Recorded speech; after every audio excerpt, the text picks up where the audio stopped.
Era stata una scommessa in occasione dell'edizione 2014 di Pordenone Legge. Ora è una certezza per la sua unicità anche al Salone del Libro di Torino.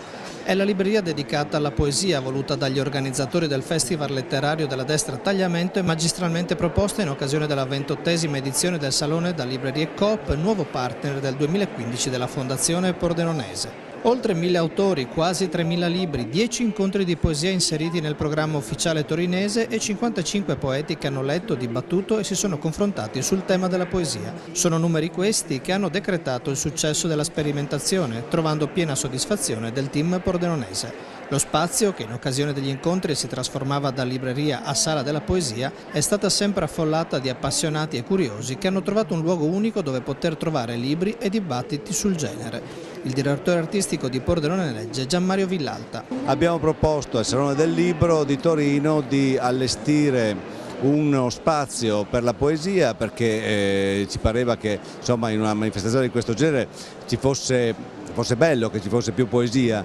e poi abbiamo avuto l'idea di riproporre una cosa che avevamo portato a Pordenone Legge a settembre scorso, che era proprio questa: mentre i libri di poesia scompaiono dalle librerie, fare una libreria tutta di poesia. Il risultato non è male, fa curiosità, le persone sono attente, gli spazi che abbiamo utilizzato per fare degli incontri qua della nostra piccola libreria della poesia sono frequentati e è diventato un luogo anche di appuntamento ormai per tutti quelli che si interessano alla poesia qui al Salone. Particolarmente apprezzata è stata l'originale idea pordenonese che vuole mettere la poesia al centro di molti progetti culturali in programma nel corso dell'anno al Festival di settembre, facendo del capoluogo della Destra Tagliamento la città della poesia. Valentino Macri, segretario del Salone del Libro di Torino.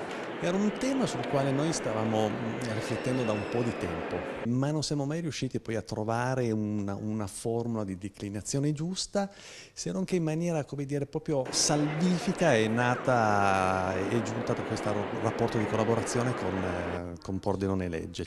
Ci siamo trovati d'accordo su questo tema da sviluppare, sul quale abbiamo, credo, fatto veramente bene quest'anno, dedicandogli un ampio spazio, un'ampia visibilità, declinando un programma culturale che credo ricco e una sperimentazione riuscitissima, assolutamente da ripetere con, secondo me, questo gli amici Pordenone sono veramente bravi, sicuramente riusciremo ad arricchirla di qualche valore aggiunto, di qualche tema nuovo.